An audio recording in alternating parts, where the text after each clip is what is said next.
This is episode 76 of the Wilderness Locals podcast. On this episode, our guest is Tyler Freel. Tyler writes for Outdoor Life and is the host of Tundra Talk podcast. Tyler's a Alaskan trapper, traditional archer, and a hunter. Him and Wacey really hit it off on this episode, and it's a good chat. You guys will like it. This episode is brought to you by Kafaru International, the toughest hunting gear on the planet, bar none. They have all kinds of new quick ship stuff going on for Christmas, so go over to kafaru.net and check it out.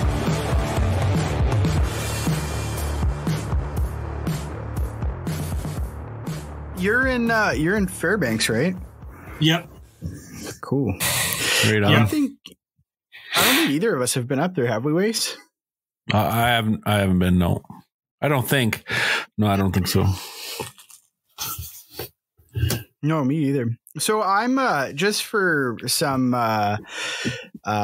context, I'm in BC. I'm down south. I'm right on the U.S. border. I'm about 2 hours out of Vancouver. And nice. Wacey's in the middle of Alberta. Yep. Yeah.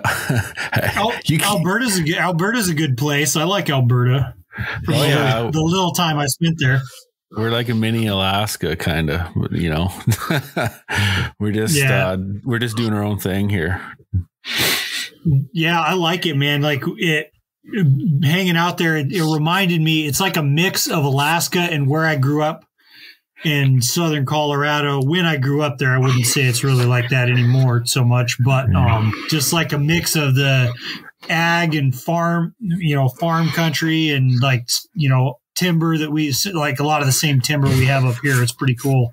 Then there's freaking whitetails running around. It's awesome. Where were you hunting at in Alberta, Tyler? Right out of Valley View.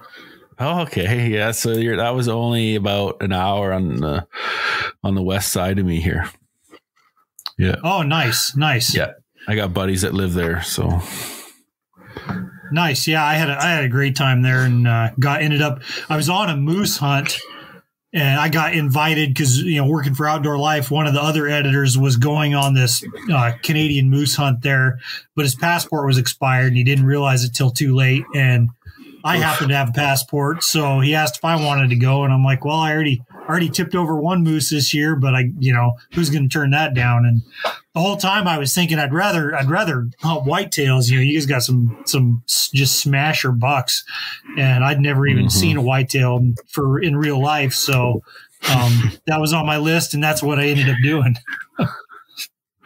That's awesome. It's funny you talk about whitetails because I was just saying to my wife the other day, I was talking about some of the whitetail hunting that I have around here, and I'd hold my own with Illinois, Kansas, any of them big whitetail states in the lower 48, just the whitetail area as I hunt, I think are comparable, if not better, some of that stuff.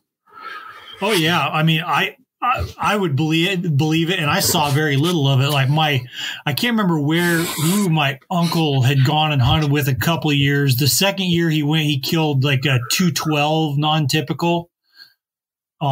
Was just a monster buck. And I mean, the first day I was in there, they had, the outfitter we were hunting with, had a little taxidermy shop, and it was like a 207 typical, just gnarly thick buck that some local kid had killed.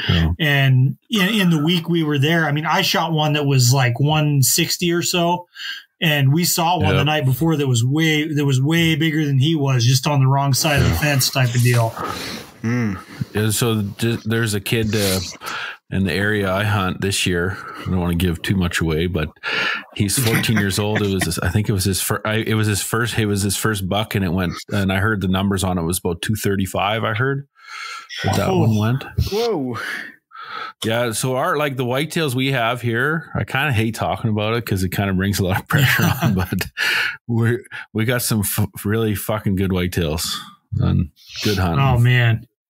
Yeah, ever since I've been, it was it was 2016, I think, that I was down there, and it's kind of ironic to come down to hunt in Alberta, but man, I had a lot of fun. I really want to get back. I want to get back to hunt whitetails again, and I want to call coyotes down there.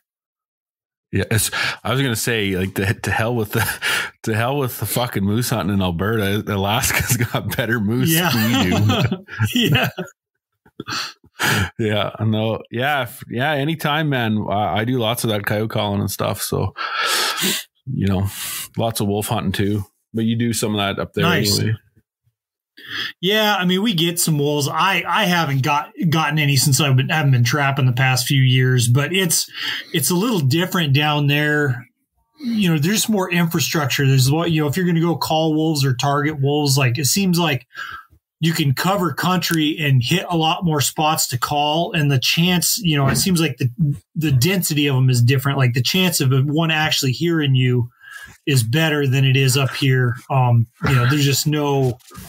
I've gone out and tried wolf calling a little bit, and there's some guys that have some luck at it, but I mean, you have to have wolves hear you, and they're just so that we have a lot of them, but they cover so much country, and they can be kind of difficult to locate at times unless you just spend a tremendous amount of time doing it. Yeah, it is right. We do got a lot of logging oil field roads up here, so we can cut in on packs of wolves.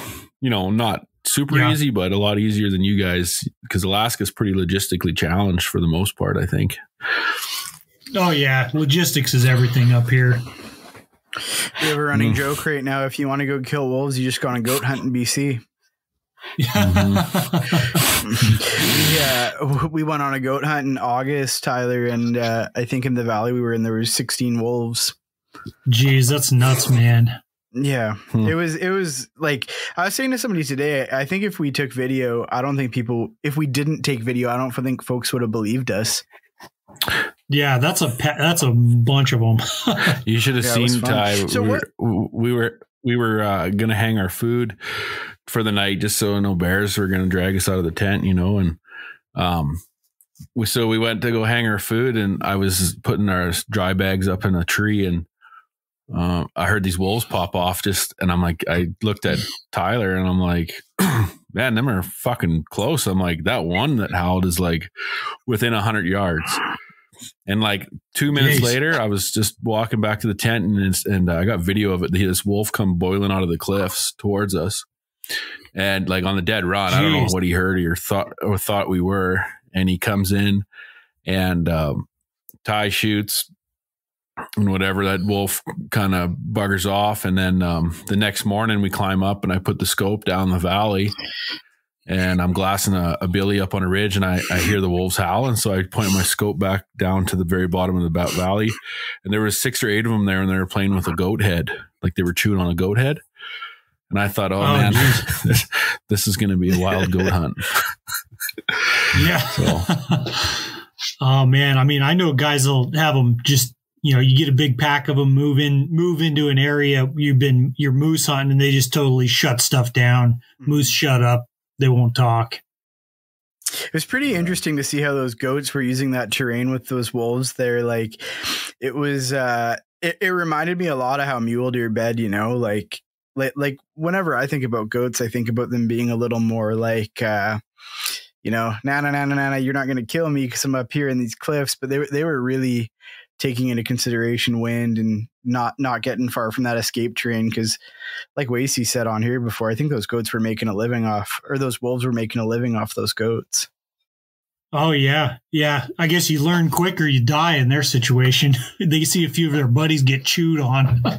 No doubt. What took you from Southern Colorado to Alaska? My dad was born and grew up here in Fairbanks. My grandparents had got married and moved up here after World War II. And so, that was what my dad knew growing up. And my grandpa passed away when my dad was 10 or so. And my grandma moved him back down. But so they've always been kind of some back and forth. And we lived up here a little bit when I was real little, but I don't remember that. But grew up mostly in Southern Colorado. And I think my dad just always wanted to move back, and, circumstances just worked out and had the opportunity and jumped on it. And I mean, I can't imagine my life if we hadn't done it. So there was no looking back, really. That's awesome. And you grew up, Did you grow up hunting? Oh yeah. Yeah. As much as I could anyway, looking back, it was kind of pitiful. It was just whatever I could.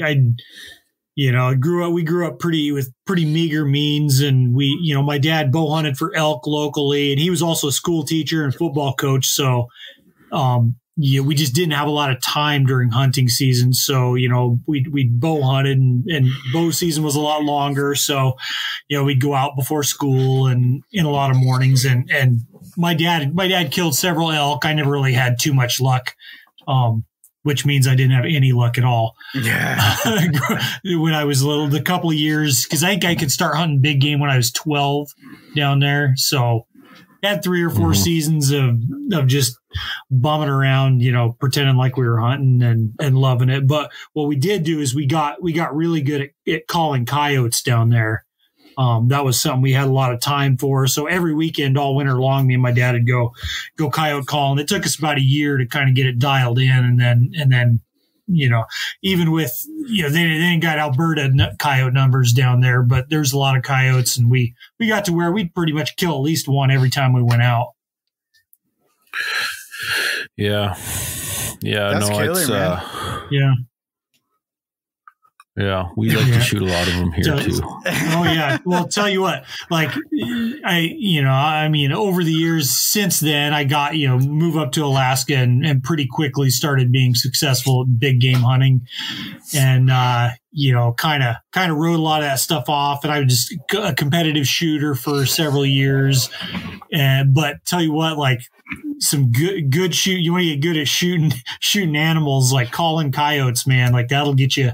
You'll either get good at it or you won't kill anything. Hey, did you see a video that Outdoor Life posted a few years ago? Tyler, it was called Six Pack. I don't know if you've seen that one. I don't know if I saw that one. There were six. That was me and one other guy.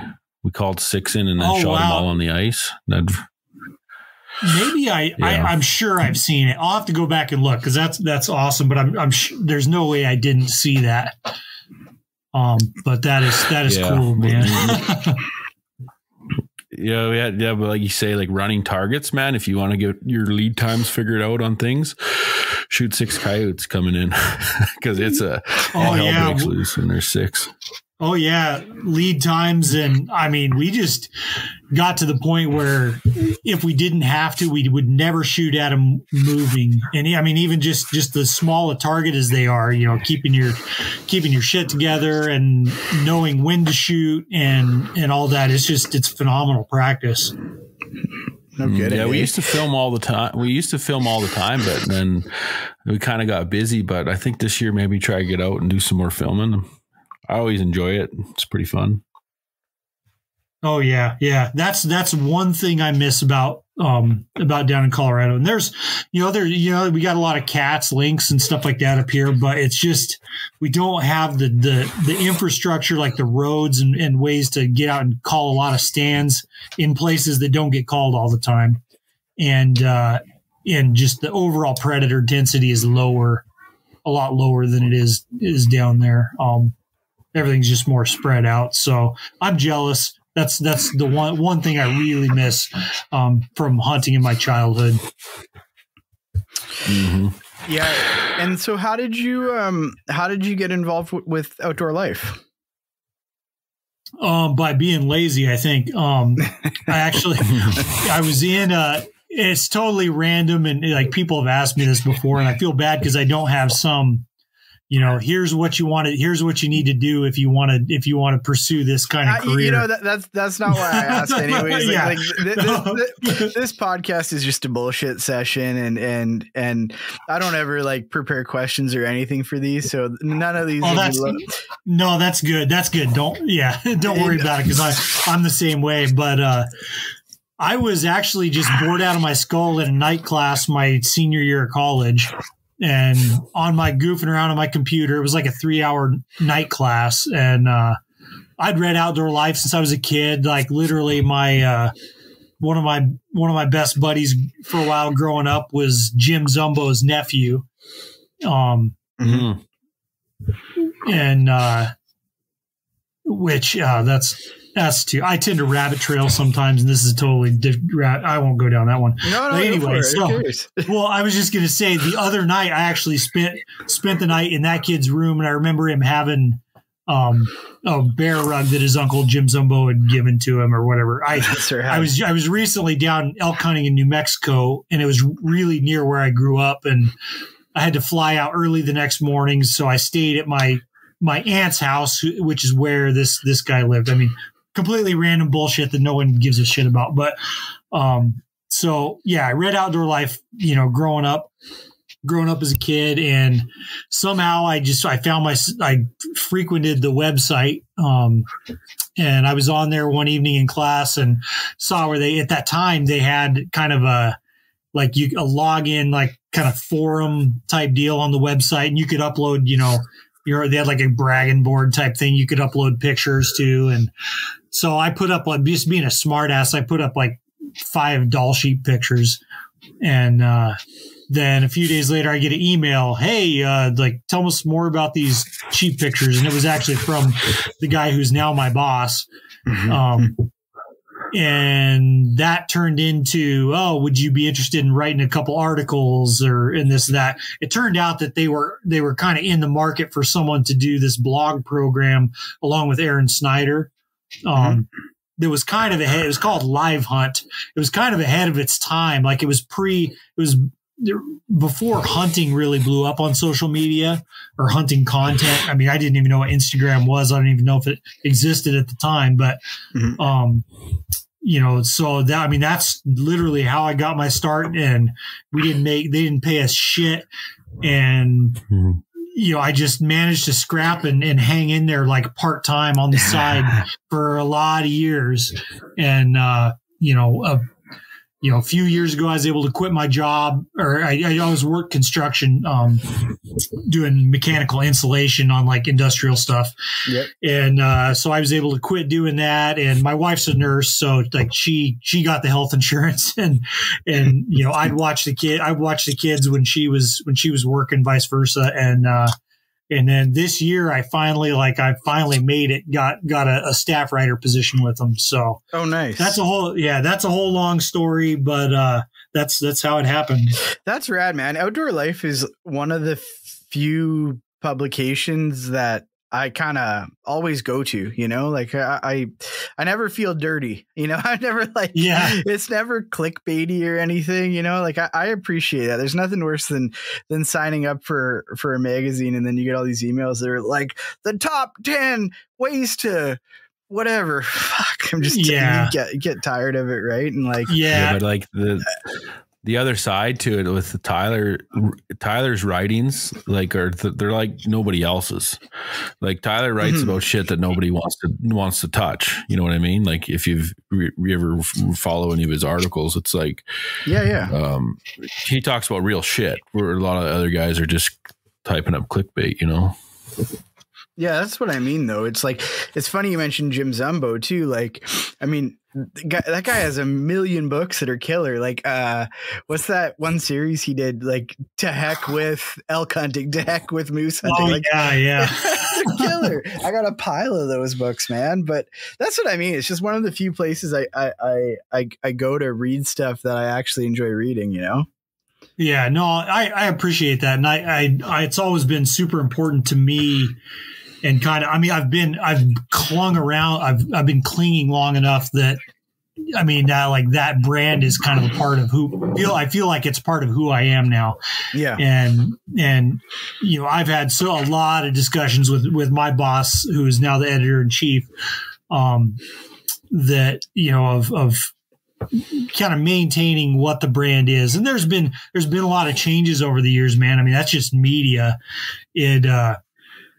Some of it's like they've gone away from print, which in some ways sucks, but in other ways it's, that's how I got my job, because I've mostly done digital stuff. I like to do in print. It's cool to hold a magazine, but, as far as opportunities for me, the digital stuff has been really good to me. And now it allows me even more flexibility just to write about things that I like writing about. So, I can't complain too much. You always see people complain, well, oh, who's paying for this? Or, I want print that. It's like, well, you weren't buying very many fucking magazines because it wasn't working. That's the truth, man. I know a few guys that do some print publications, and I think it's a grind to get all those copies sold that they're printing, man. Yeah, it is. And I love print. I love, the opportunities. I finally started getting more opportunities to do print articles. I mean, I've got some like features scattered throughout the years, but I mean, my bread and butter was always digital, and I just hung around and did whatever they needed me to do at the time, as far as, whether it was doing videos or like Facebook stuff. I just always tried to do it stuff that I was passionate about and to do it in an authentic way, Yeah, that's cool, man. I think that's the being passionate about something and then also being authentic. I think that's what makes a guy like you stand out. It's not like Wacey was just saying. It's not clickbait. It's not driven by bullshit. It's just real. Yeah. And whether, I mean, that's the goal anyway. I say, like I'm reaffirming my own shit, but. So did you, I seen you and the doctor killed some bulls this year in Alaska. Did you guys kill any in Alberta too, or? No, I didn't kill one when I was there. It was in November, and at least the guys where we were hunting with were tracking them in the snow. I don't know if you do the late like post rut hunts, but just basically cutting bull tracks and following them in the timber. I mean, we could have been snipe hunting, I don't know, but we were following moose tracks. But the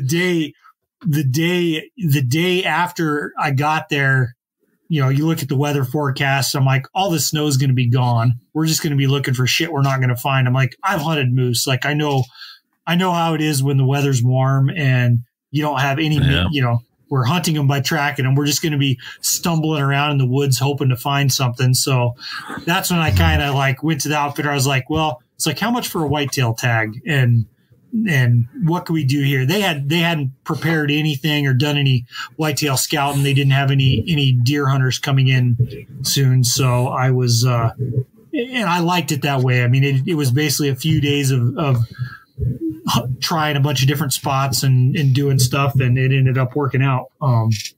But no, I did not kill a Canadian moose. Oh yeah. Yeah, no, I always wanted to get up to Alaska and do like a kind of a float style for an Alaskan bull. That would be fun with a recurve, Yeah. In the heat of the rut. Oh, yeah. That'd be nice. But yeah, I need to. The river hunts are fun. I haven't done an actual like float hunt. I mean, even our hunt now is river based, you could say, although we're like haul a 4-wheeler up and we're camping and hunting like way off the river. But I was going to bring my recurve this year, and then we got stuck 3 days on waiting for weather, sheep hunting on the end of our hunt. So the sick days that my wife was going to call in for on my moose hunt didn't work out. So I knew I was going to have to come out early. So I brought my rifle and then ended up shooting a bull at 25 yards. Yeah, I seen that. I kind of chuckled. You guys had your riverboat to bring in the quad to pull in the canoe to get camp into the and set up. That was good. Yeah, it's a pain. It's certainly a lot of effort, but I don't know. That's just, it's a balance. It's kind of like Alaska. Kind of like buying gear. Yeah, kind of like buying gear. You can get like, cheap or good or lightweight or whatever categories, like where you can only pick 2 categories. You can't have everything. So that's one where it's, to get good moose hunting, we just have to spend a lot of time hauling shit. Yeah, no, that's awesome. Yeah.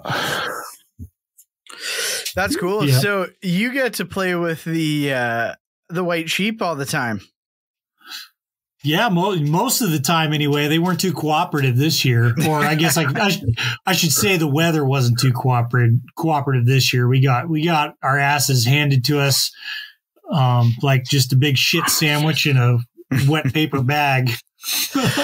So my Alaskan hunting knowledge is pretty limited, and most of it comes from just bullshitting with Barklow.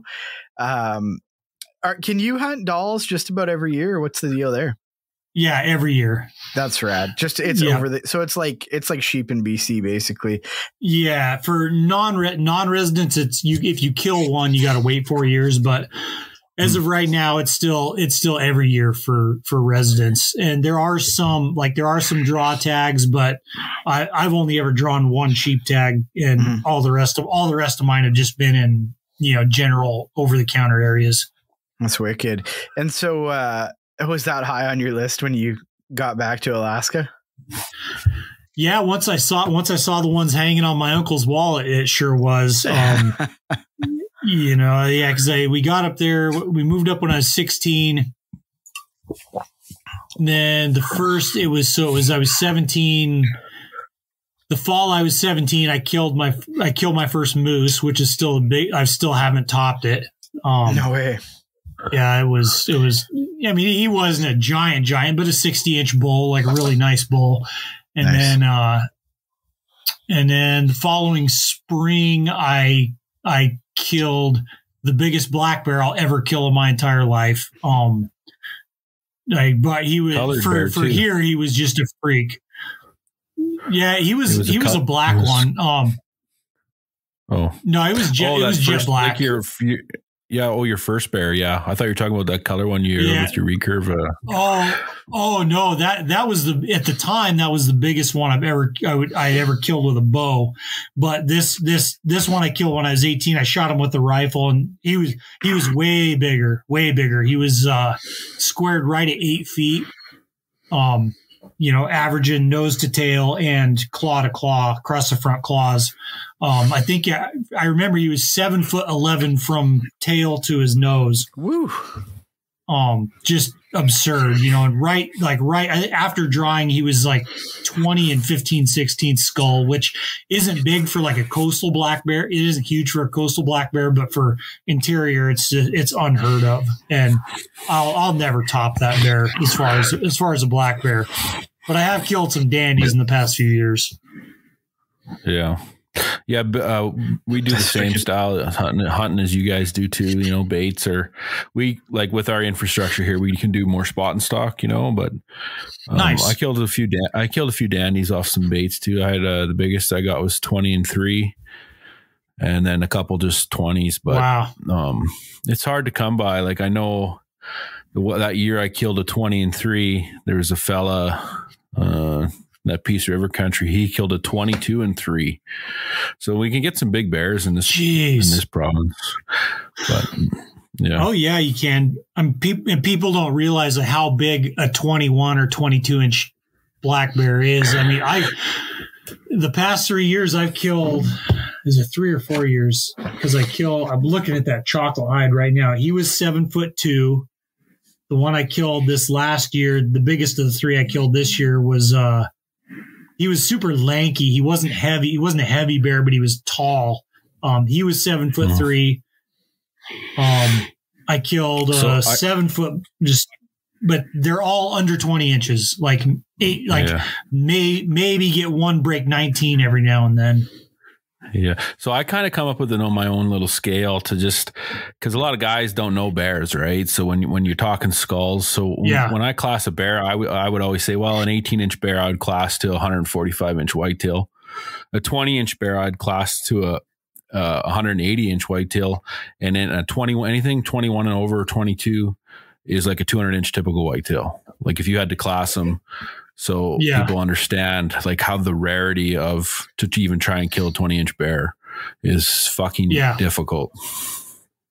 And that's even in your country probably, huh? I mean, it's, and even I'd say even more so here. We get some really nice black bears and a lot of them, but the skull size does not get that big typically. like I know in Alberta, like I think the largest killed with the rifle and a bow, I think are 23-inch, which is absolutely massive. Fucking preposterous. Yeah. Like it's fucking, I always said if I could ever kill, even if I could kill a 21, because I think what's all-time book is like, I think it's 21. All-time Boone and Crockett's 21. Yep. Yeah, so 21. So I was like, fuck, if I ever kill a 21, man, I might just give up baiting because I'm fucking sick of it almost. Yeah. I go through phases because we can hunt in at least the areas I'm hunting, we can hunt grizzly bears on bait too. And that's a whole, like taking it to a whole different level of frustration. Yeah. But so I go through phases where like the last couple of years, I kind of hunted black bears like I was mad at them. I was just like, fuck it, I'm gonna kill them because I do like eating them. But I was just like, I'm just kill. You know, if it's well, not brown, it's down. But like I said, I was hunting them like I was angry at them, and it kind of changes from year to year a little bit. You know, I love hunting grizzlies on bait, and it's taken me quite a while to, at least in the area I hunt, to kind of figure out how to have the best chance at being successful. But totally different ball game, and it's fun, man. People always kind of knock baiting, even where I'm from. In the last few years, I actually haven't baited because I'm fucking sick and tired of packing food for them bastards. But so I've been been spot and stalking with my recurve and having a blast doing that. Right. Like, you know, I was putting 5-6 stalks on bears in a day, and it's fucking riot. But the problem is it's hard to kill. Like, I just can't see me killing a 20 on the ground, spot and stalk. Because if I do, I'll be like, well, that's a big bear. And I kill him and then score him after, and he'd surprisingly make 20. That'd be the only way, because you need the time to look at him. Yeah. Right? You know, like when you're fucking evaluating trail cam pictures, you're staring at them bears being like, well, he's definitely over 18. You know, I don't know if he's going to crack 20, but he's going to be fucking close. Right. So. Yeah. So baiting's coming. Or you're looking at trail cam pictures. And, yeah. So baiting, I'm going to go again this year, I think, and start packing beavers again. Shit. But, yeah. It's fun. Oh man. Yeah. It's so much fun. I mean, I like it. Just I had to reach over and grab another beer out of the fridge. I like it. It's just a change of pace. It's a night, like after winter, it's just a time where it's a fairly long season. Like I've always it's not super intense. Like I have to do all sort of preparation and stress about a single, 10-day period for sheep hunting or whatever. It's just kind of, I can take my time and get stuff set and maintain it and watch it and spend a lot of time hunting, on a little bit more casual basis. And like you said it. I mean, it's tough judging those bears and spot and stalk. Like I would love to do more of that with my bow, especially, if I had somewhere where I could get 5 or 6, stalks in a week or whatever on black bears, it'd be a different story, but not where I'm hunting. I can't judge bears for shit. Yeah, it's tough. It's tough. But like I you know what it's like too. Like I'm so always surprised that there's not more guys that do it. Like the guys that moose hunt every fall, or they set up a moose camp, or they're hardcore whitetail guys in Alberta. Nobody fucking goes after bears. It seems like I'm the only guy out there sometimes. I got buddies that do it, but I wish everybody would buy tags and start shooting bears, because there's fucking a serious bear problem in this province. Oh yeah. Well, you think, like the grizzly bears, for example, black bears are really bad on moose calves too. The area we moose hunt has gotten good as a result of killing grizzly bears. I'm 100% convinced that, there's like good feed and stuff like that. But, the area I hunt bears in, almost never used to see moose in the summer on the rivers. And now, like you kill some of these old boars that are really good at killing calves. I mean, like I think our fishing game did a study. They put collars on 6 or 7 grizzly bears one spring, and in less than a month, I'm paraphrasing some of these exact details, but I want to say these bears killed like 230, 240 moose and caribou calves in like 3 weeks. Yeah. Do you ever think too, like, I always thought about this because, you know, when you're feeding bears, like how we kind of do it here, a lot of guys I know, we run oats. So, you know, oats and then, you know, meat scraps or beaver or whatever. But with the oats, they can't pack it away, right? I really like oats because they get, like you guys use dog food, I think, a lot. But yeah, for they have to lay there and eat it. So a lot of the times I was always thinking, you know, like if I'm feeding all these bears, maybe they won't hunt calves as much, you know? Like if I am, if I'm holding a younger couple younger boars here and I'm feeding them good and they go lay up all day because they're full, like chances that moose calf surviving might be better, right? Even while I'm waiting for a big boar to show up. Yeah, no, it makes sense to me. I mean, every night that you can have, and even the grizzly bears, like where I'm at, the grizzly bears, they won't stick around. They'll find a bait. And then they'll usually, like if I'm going on average over the years, they'll usually find the bait, come in 3 or 4 times that night, and they'll usually come in most of the next night. Or at some point the next night they'll come in. After that, they're gone, moved on. But every night they're on your bait is a night they're probably not chasing moose calves. And I think there's something to that. Are you running, are you kind of running a little bit of a stink bait too, or what are you doing there mainly? Oh yeah, big time. And I mean, that brings up a whole nother aspect of bear baiting that people don't even realize or don't give it credit for. And the people that knock it have usually never tried going and doing it themselves. But yes, a stink bait. I tried it. I usually make stink baits out of, like either like salmon skins or like pike guts and heads from ice fishing in the spring. You know, we can only use in some areas, the laws differ obviously, but you know, we can only use like head and guts basically of fish. So I'll put a bunch of those in sealed buckets and get them good and ripe and so, you know, throw a rope and hang it way up in a tree typically. And I like, we can also get some beavers, and I'll hang up a couple beaver carcasses and use trap and lure too. Yeah. So one of the things, like back in the day, like when we were, when I was starting out bait hunting years ago, I'd always talk to old timers, and they'd always talked about how they would bring in an old a propane bottle and they'd just crack it, and the smell of that propane helps. So that smell is actually a product they put in the gas, and it's called Mere Captain. So then fast forward about 10 years, I set up this bait, and for the fucking life of me, I can't remember where I got this. It was a little jar of like stink bait that an outfitter made it, or somebody made it. And is it called Knockout? It might be, but it has Mere Captain in it, like that fucking Mere Captain smell. So anyway, I think that's Knockout. Yeah. So anyway, I can't remember what year that was, but anyway, I put it out, and a buddy of mine was sitting my bait, and I fucked off to another bait, and he killed a 20 that night on that bait. That was the first night that we had set up with that shit, and he killed the 20. So after that, fast forward 5 more, 10 more years, or 6 more years, or whatever it was, I get my hands on fucking Mere Captain. So I put some, it's like straight Mere Captain, make your fucking eyes water. Oh, so man. I put that little bit of that in a jar, and I would poke a hole in the lid, and I would hoist that shit up in the tree. And the fucking bears, man, was unbelievable. Unbelievable.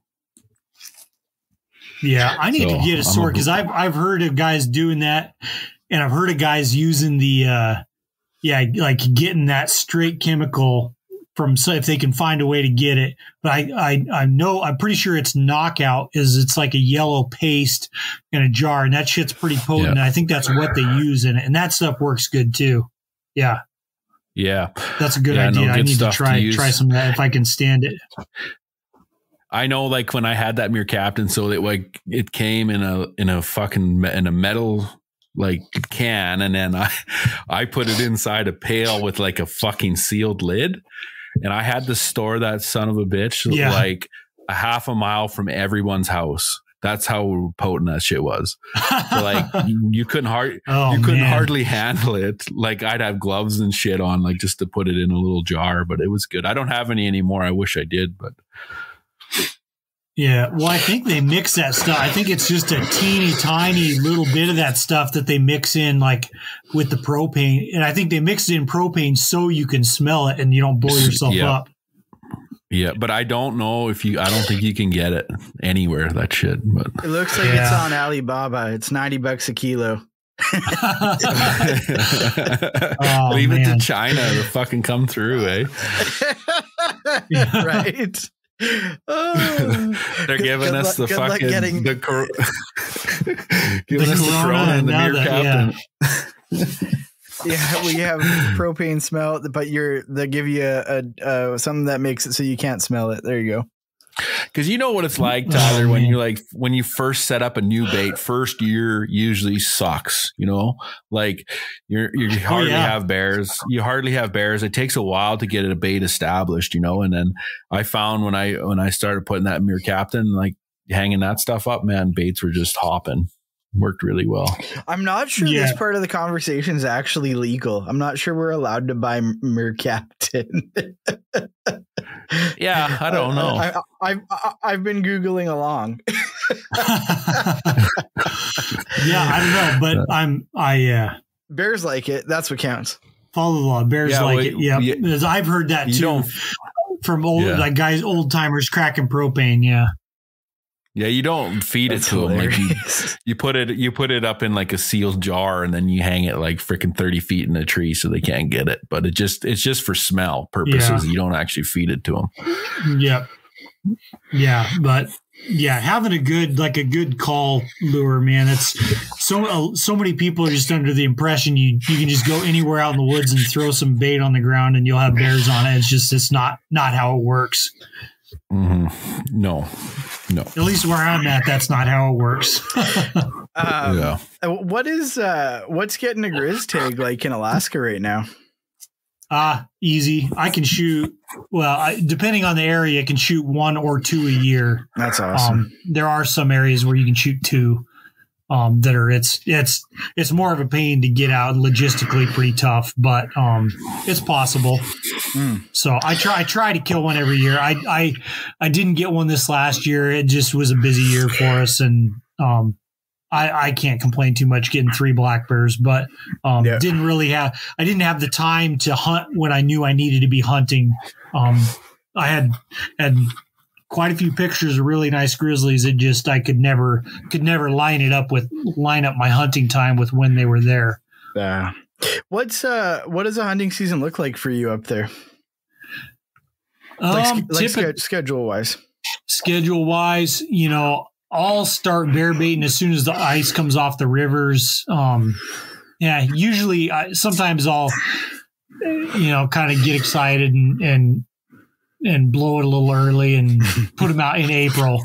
But the bear baiting doesn't really ever get hot till like the very end of May. So I'll put my baits out as soon as I can get them out, just to get out and do stuff. And then I know they're out there. And then usually about the 20th of May is when I'll start seeing activity, sometimes a little earlier, sometimes a little later.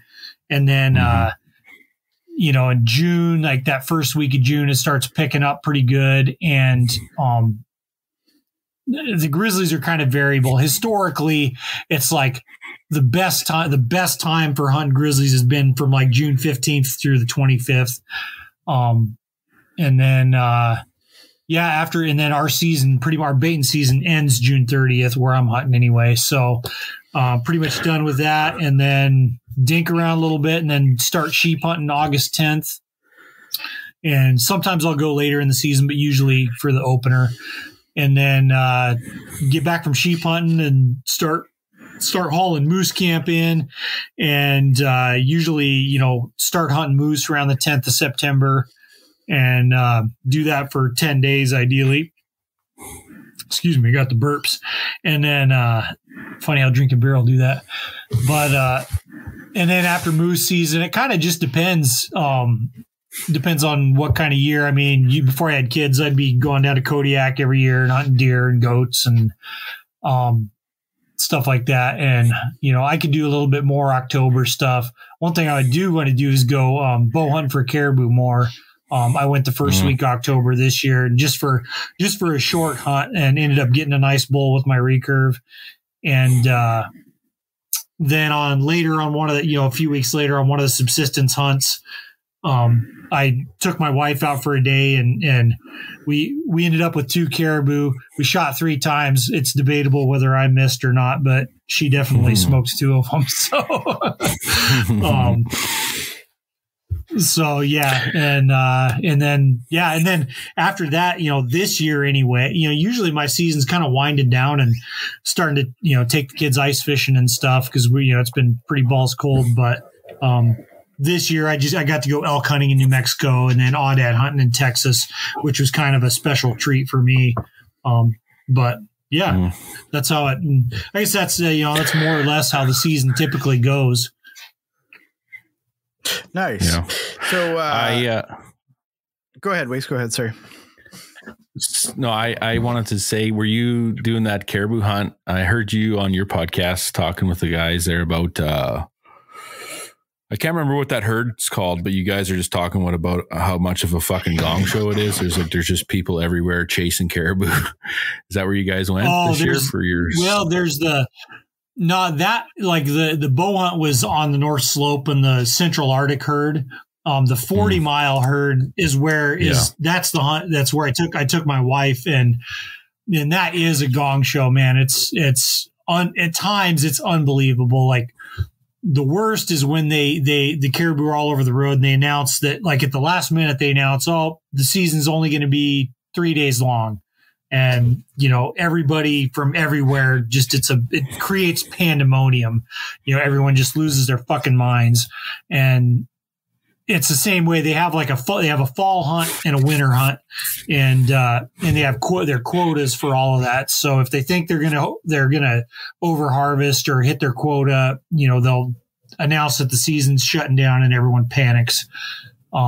And it can. There's I've heard some pretty horrible stories for up there. We had a great time. We just took the sleds and we had to bang them on some rocks and whatnot, but there wasn't a lot of snow yet, but we were able to just motor on back past where everybody else wanted to go, and had the place to ourselves. And, there was more caribou. We saw hundreds of caribou we couldn't get to because you couldn't cross this one creek, but it was too deep to cross with the sleds. But we had a great time.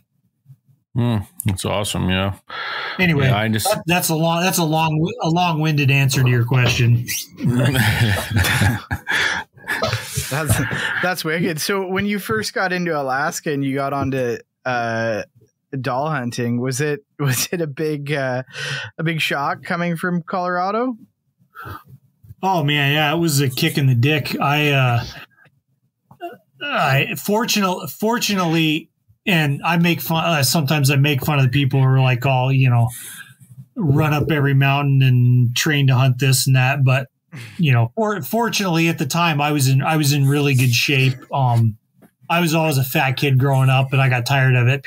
I got tired of it for a while, so I started running, and I was in really good shape. And it's still, man, it was the hardest thing I'd ever done at that point. And lucked out. We worked hard too, but lucked out and got a nice ram on that first hunt, and was really hooked after that. But I was terrified to go do it again. For years, every time, I'd get so nervous just going right up to it. I'm like, man, this is going to suck.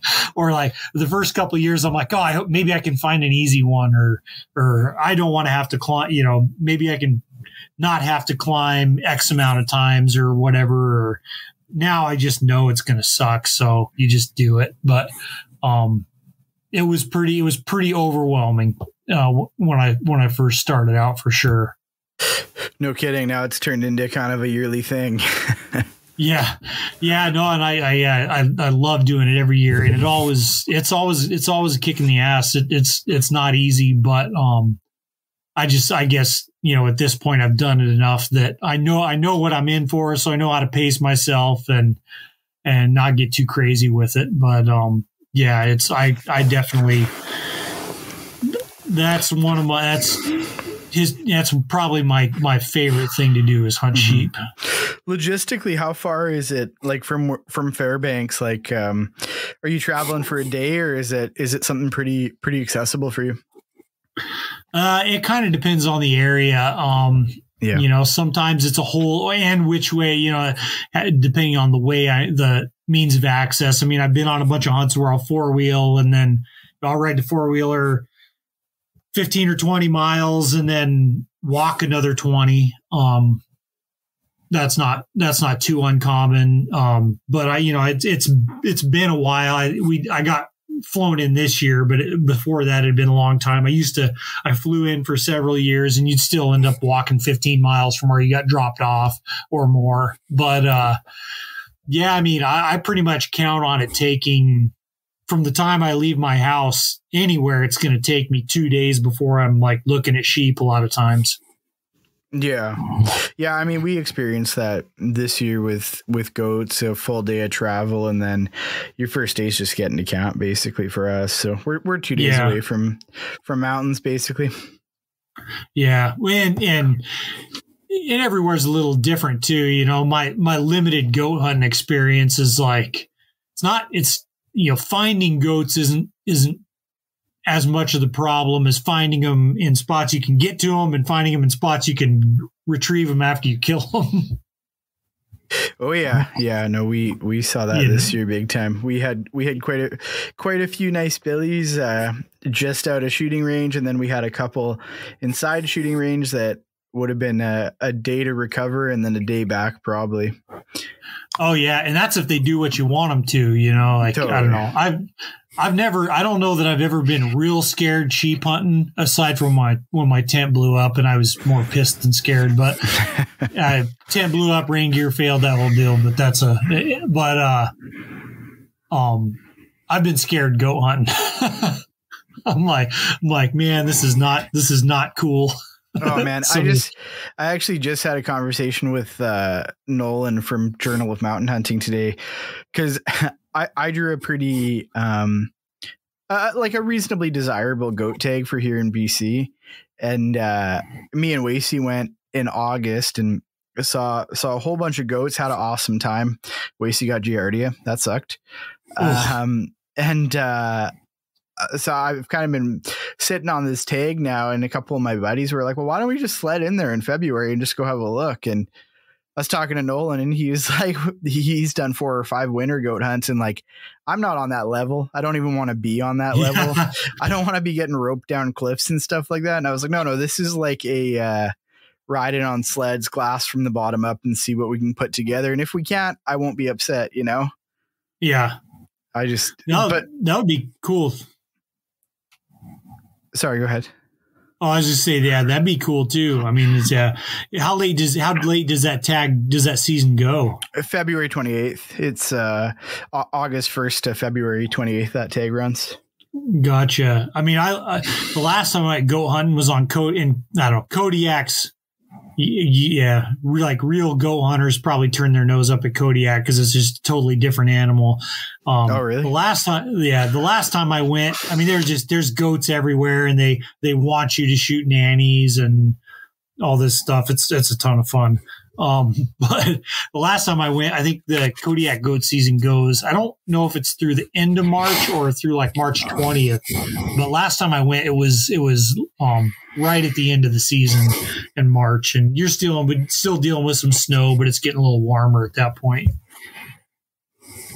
That's interesting. It's funny about, guys, real goat hunters turn their nose up, that whole thing. I don't know. It's like there's some of that inside sheep hunting in BC and some of it inside goat hunting too here in BC. But I don't know. I think it's It's cool to hunt them in all the terrain they live in, right? Oh yeah, for sure. And just everyone's got different opportunities, and it's nothing wrong with people taking opportunities that they have. I mean, it's just totally a unique thing. We can go to Kodiak and kill 2 goats a year, and some people would have it be more if you could, but it's just different. Some guys love baiting bears, and some guys like spotting and stalking them, and they may live in totally different places and be dealing with totally different circumstances. It's just different, and it's not like one's better than the other. You definitely run into that in the sheep circles. There's some guy that don't like. I don't know if I think he's in BC. Really don't like me. Oh, really? Yeah, he was some like wild sheep, so I don't know if he was in like, if it was Wild Sheep Foundation chapter or whatever, some former board member. I'd written an article years ago, and I think I maybe talked about this on my podcast because, in fact, I know I did because then, you did. Cam Foss sends me a picture like this guy that like. It looks like he just stuck his phone out and took a picture of the guy, and his name. I saw his name tag. I was like, "How the fuck did you know that that's the guy I was talking about?" I thought it was Alberta, though. Tyler, wasn't it Alberta? It may have been Alberta. It was either BC or Alberta. I can't remember. That's where Cam Foss is from, is Southern Alberta. I'm sure that fucking guy you're talking about is from Alberta. Yeah. Like I'm 99% sure. Yeah, and all the Wild Sheep Society BC guys are great. Oh, nice. but yeah, so I'd written an article as after I got my 10th sheep. I'd written an article for Outdoor Life, and he sent some nasty like letter to the editor. I don't know how many times he called me a pig and no, you're shooting too many and blah blah. I'm like, oh well, it's my I'm only taking 1 a year. It's my legal limit. But I'm like me shooting a ram every year when the seasons and populations can handle it is not taking one from anyone else, especially where the areas that I'm killing them. So it was just kind of foolish, but I thought that was hilarious when Cam texted me that picture, and I'm like, holy shit, how did you know who I was talking about? Cause he nailed it. And it had been several years since that happened, but I'm pretty sure I know who it is too, but I don't know if you should say it. I think you started spitting it out. So, but yeah, no, I bet you do know who it was, but yeah, that's all right. Those aren't very big circles, that whole sheep scene, Yeah. No, it can get funny too. And I don't know. I just try not to take it too serious. I try to take what needs to be taken seriously and, try not to sweat too much of the rest. I guess you'd be doing something wrong if everyone liked you. That's the truth. Yeah. I feel like there's a lot of that inside of hunting where people want to police their own, but at the same time it's like they take it to the next level. It's like if you don't agree with what somebody's doing, like in BC we have this conversation all the time about guys shooting a lot of immature deer, right? A lot of in air quotes meat bucks, right? But like you can disagree with it, and you could strongly disagree with it if you do, right? I mean, I try not to shoot young deer, but I'm not gonna like call a guy a pig that does. Like, good for you if you're out there shooting legal deer. Great. Even if I don't believe in it, right? It's not. Yeah. People that do shit like that are just assholes, or like, I don't know. It's like you don't get to be judge and juror on every single thing you see in the world, right? Yeah.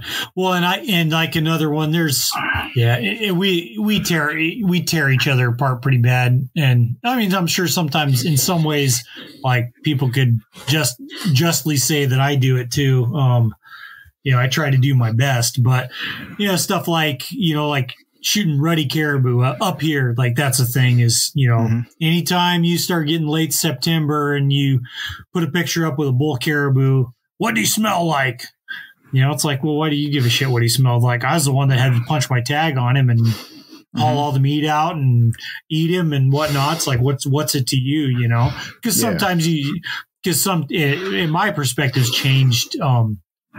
You know, like you definitely do, caribou in particular, you do get some bad ones in the rut.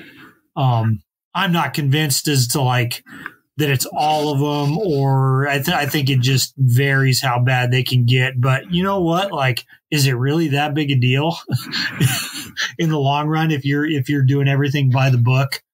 Yeah, like I say, man, I think it's one thing to have an opinion. It's another thing to get on the faceless social media and freaking blast people for it. Like, it doesn't make any sense. Like, I really like that Andy Stumpf rule, you know, like if you wouldn't say it to somebody on an elevator, don't say it to them on social media. Like, that's not a bad one there, man. I've seen people say stuff to people that you would rightfully punch them in the face for. Like, stop. Yeah. Right.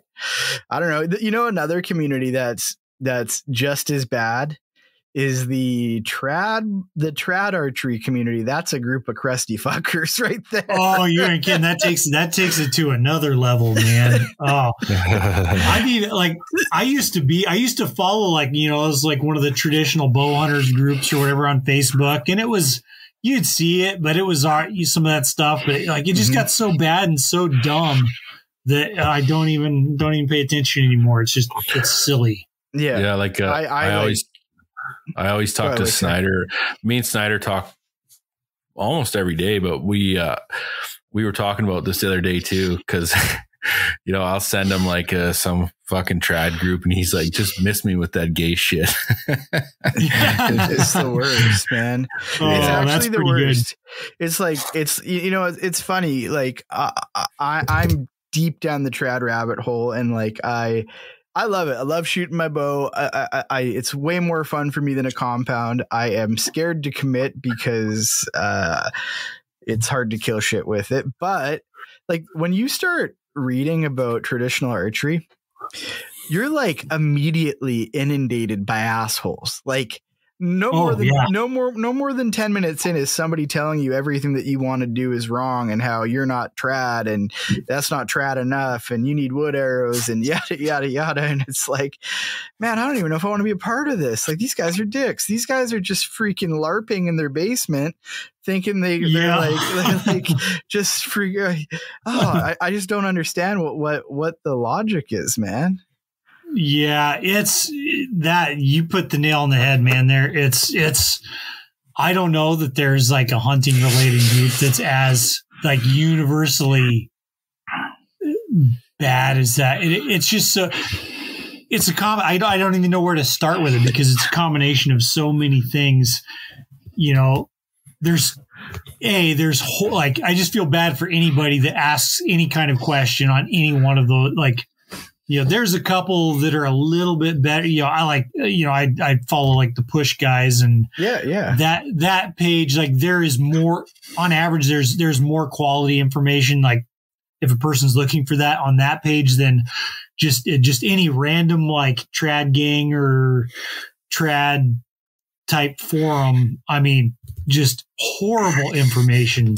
Mm-hmm. And not to say that it doesn't work for somebody, but it's, man, I don't even know where to start, you know, and if you ask a question on there, like a genuine question, you're only going to end up being more confused at the end because you're going to end up chasing your tail because you're talking about, at least like the way it's logical to me, the way, Tom Klum explained it to me, who, you know, I flew down to Denver and spent 3 days with him. And it, like, as far as shooting a trad bow, it changed my life. But you know, he's like, it's an entire community of people that are self-taught and largely, you know, and some follow, or they say they follow this method or that method. And there's a few good shooters, but like most stuff is just bad information, unfortunately. If you know, someone's tried to, and a lot of people want to help, but they don't, you know, it's just, you can't sift through the bullshit at all. Oh man, I am so fortunate to have Wacey. Like, And I mean, like with Snyder doing a lot of trad stuff now too, it's great, right? Like any information you need for traditional archery, get from like the Clums, get from Snyder, get from Wacey, like get from guys that actually know what they're doing and have killed a pile of shit with their bow, man. That's that's like the hot ticket right there. And like, I just like, I completely avoid everything else on the internet. Like how often do you go on those trad Facebook groups? It's like, yeah, man, I'm dialed in at 20. Like, I mean, you couldn't hit a stop sign at 20. What? You can't shoot an animal. What? Yeah. It's fucking wild. Yeah, it's pretty bad. And I'm not to say like anyone has to subscribe to anyone or, you know, like, you know, you don't have to shoot like Tom Clum wants you to shoot or anything like that. You know, if you find something that works for you, that's awesome. But yeah, it's just a, I mean, as far as what I try to say is how a certain shooting method has helped me. And just basically I try to like give people information from the context, of how it's benefited me. But people get super defensive and they get super offensive if you don't agree with them.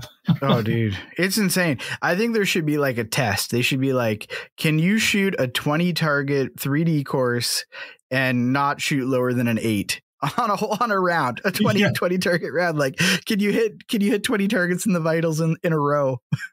And you got to do it with some guy standing behind you with like the skinny end of a fishing rod, getting ready to pop you on the neck.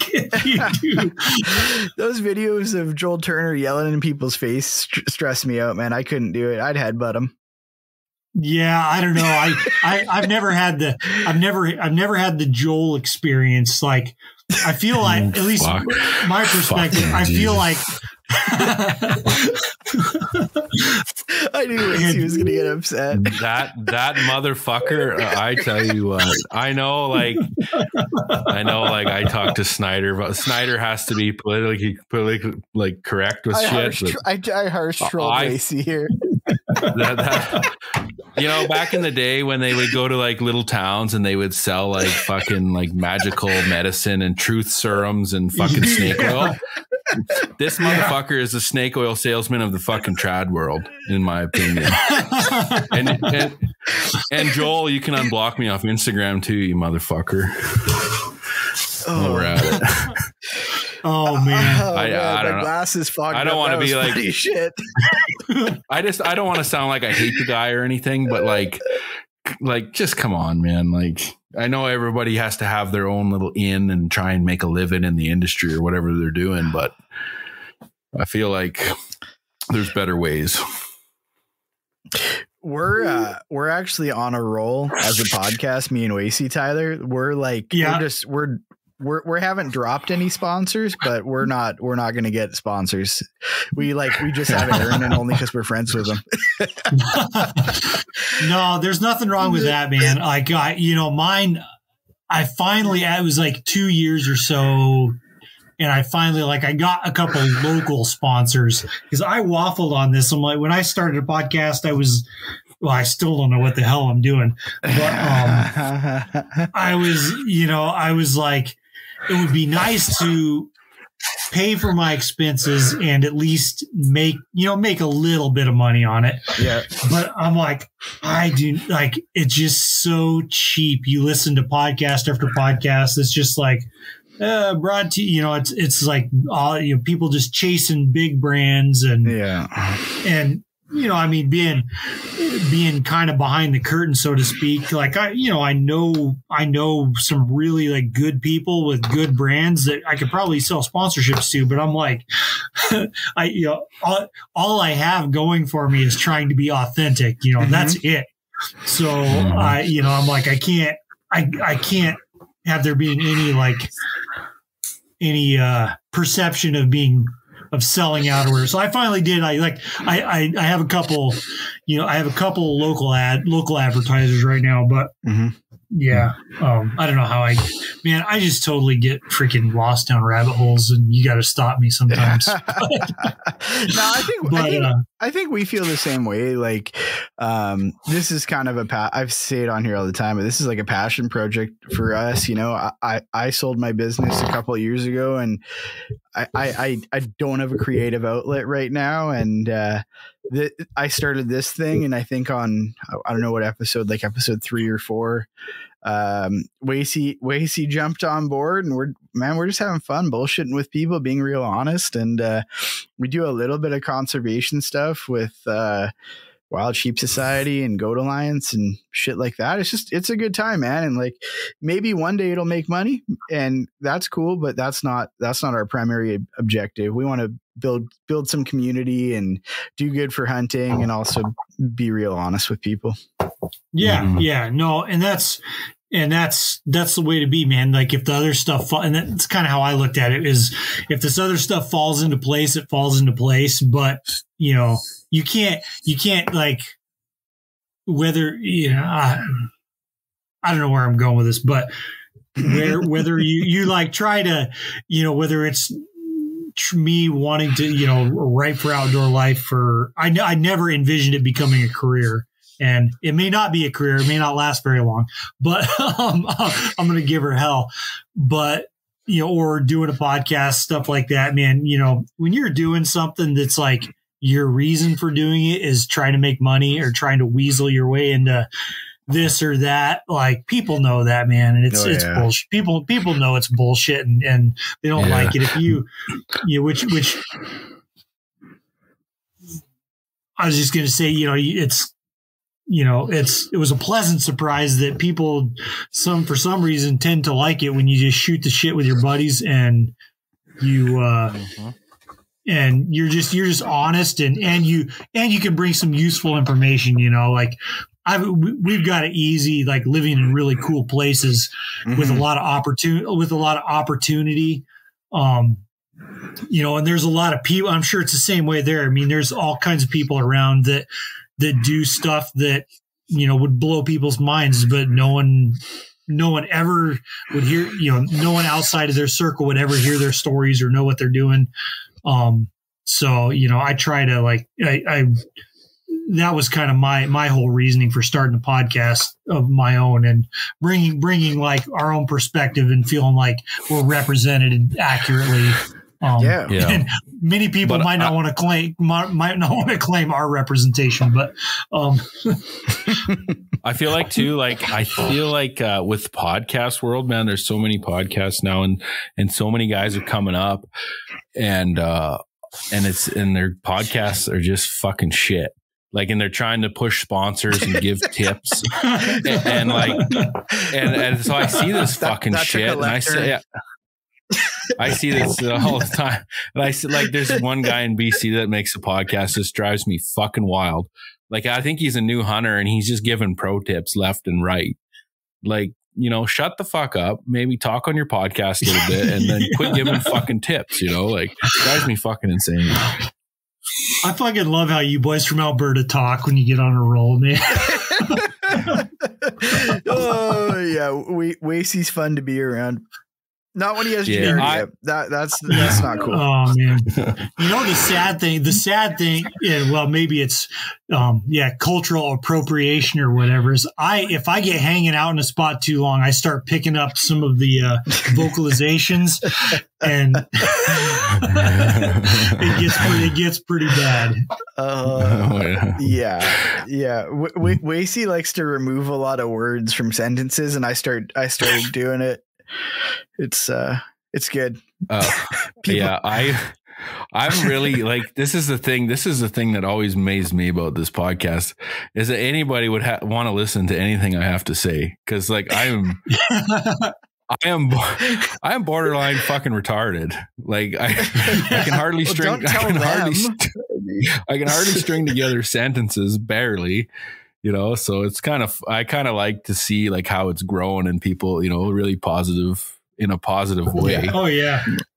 Yeah, no, I feel exactly the same. I mean, I should have been riding the short bus maybe sometimes.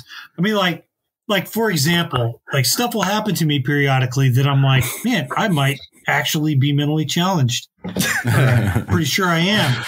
You know, like, and maybe because I feel like I've discussed this too. I try not to repeat myself too much, but it just ends up happening. And maybe on an episode that I haven't published yet because I think it was from this elk camp. But I've been using one of those Spartan Precision tripods this year. Mm-hmm. One of their newer ones. I really like it for a lot of reasons. It's got its cons too, but I really like it. Anyway, I've been dragging this thing all around freaking mountains and beating the shit out of it. And it was at elk camp in New Mexico. I was like thumbing through Instagram and see this video. This guy like pulls the center console out of the center rod piling tube, whatever, out of this tripod and like unscrews the bottom, and there's a fucking toolkit in there. I'm like, am I that stupid? Could it be? And sure as shit, it was there. And then I had to go look. I've been dragging this thing around Timbuktu, man. I mean, like sheep hunting, moose hunting down in the lower 48. And I just now realized this. And then it took me another, week to finally get around to looking up a video. So I'm like, because it's got all these Allen bits and they're in metric, you commies in your metric stuff. Yeah. But because they're not 1/4-inch bits, they're a little bit smaller. Yeah. Anyway, I'm like, there's got to be a driver for these bits somewhere. Like this stuff is very well thought out. It's very well thought out. Yeah. Sorry, I was going to say 10 millimeter. 8 or 10 millimeter. I think that's what you're looking for. Yeah, that's but and it took me another video to figure out, like, and literally the first thing on the video was, oh yeah, your bits go right in here, and it's just the screw head that goes into the tripod head. You just pull thread the tripod head off there and pop that in. Anyway, that's a long way to say that I'm pretty dumb sometimes. That's actually a fun one though. Like when you've accidentally messed up like what you're using gear for or something, or used it poorly. And like, I mean, Mike Hearn, one of Snyder's buddies, the other day posted this photo of somebody packing out a heavy load and their load lifters were completely laxed. So I, of course, posted a photo of me getting through tree line with my load lifters completely laxed. So, oh man, yeah. Good. If you're gonna be dumb, you got to be tough, right? That's right. Mm-hmm. Yeah. So, I mean, we touched on the stick bow thing. What are you shooting for a bow right now? I've been shooting for several years. It's Bear's Paw bows out of a guy named Neil Jacobson, makes them out of Kalispell, Montana. Oh, cool. He's kind of a protege of Paul Schaefer. He was like really good friends with Paul Schaefer, and Paul taught him how to make bows. So his wood bows look fairly similar to Schaefer silver tips. And he's put his own kind of work on them. But the bow I've been shooting for years. I mean, I've had some of his wood bows for years, but mostly I shoot his ILF bow. It's an aluminum riser, just a pretty simple, no frills aluminum riser that I beat the tar out of. That's not trad, man. Yeah, no soul. But he, and carbon limbs. Nice. But he makes like some really nice wood core carbon limbs, and I've been shooting the same couple sets of those. I bought the bow when I was into shooting like 65, 70 pounds, and I don't do that no more. So, but the ones I've been shooting are like 53 pounds. And I've killed a ton of stuff with them. I did on this caribou hunt this fall, because after shooting with Tom and over the years, like I don't know what has done it. I've gained flexibility in my shoulder, and just the way I've lost a lot of sleep over this one, but my draw length has shortened slightly. And as I'm adding tension on the string, it actually like is sucking my shoulder blade so far back that it shortens my draw length as I'm pulling harder. It doesn't make any sense, but it's real. Anyway, the arrows I was shooting didn't spine anymore out of these 53-pound limbs, and I had bought a set of Ukas for this. I'd setting up this barebow target rig for whatever reason this spring, and I put those on my hunting rig this fall, and the arrows I used to shoot tuned with 250 grain points, and that's the broadheads I wanted to use. So I took a caribou hunting and shot my caribou with that. But for the most part, I've just used Neil's limbs, and his wood bows are really nice. I shot a couple bears with stone points with his long bows, and he has just within the past couple of years, he started making, they act like they're kind of like a super curved limb, but he started making recurve limbs for his longbow riser, which it's a different limb angle, the way they mount on the riser. And they're a narrower limb, and they shoot like really hard and really quiet. And he sent me like his prototype, one of those he called the Green Hornet. And it's just totally like green bow. Is pretty cool. And that's what I shot that big chocolate bear with year before last.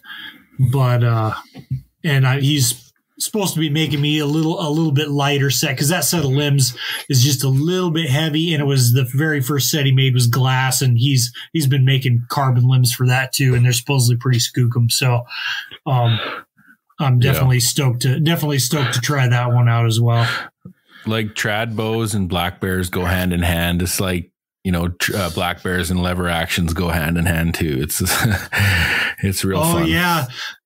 Yeah, my buddy, Dr. Frank Schultz, him and Rob, who we did our big bear hunting trip year before last with. I couldn't make it this year, so they did it by themselves. And Frank had to shoot one in the mouth at about 10 feet coming after him, a black bear. And these two boars had been fighting apparently, because it's a bait that you pull up to, you pull up to the bank of this slough, and you got to climb a big, like a 10-foot cut bank. And then the bait's like 15 yards away. And he said he was getting about up to the top of it and heard the bear running at him, and looked up and, saw its ears above there, and it stopped. And then he said it kind of laid its ears back and came at him again, and he shot it right in the mouth with his 300 short mag. And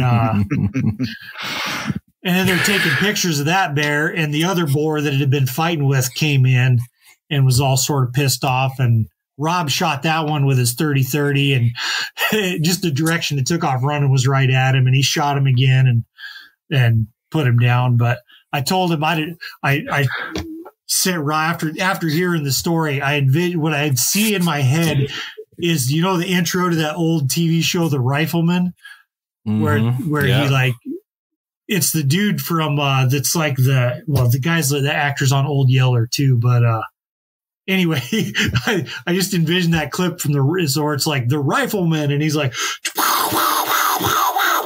every time he cranks his lever, the gun goes off. I call that strumming the banjo.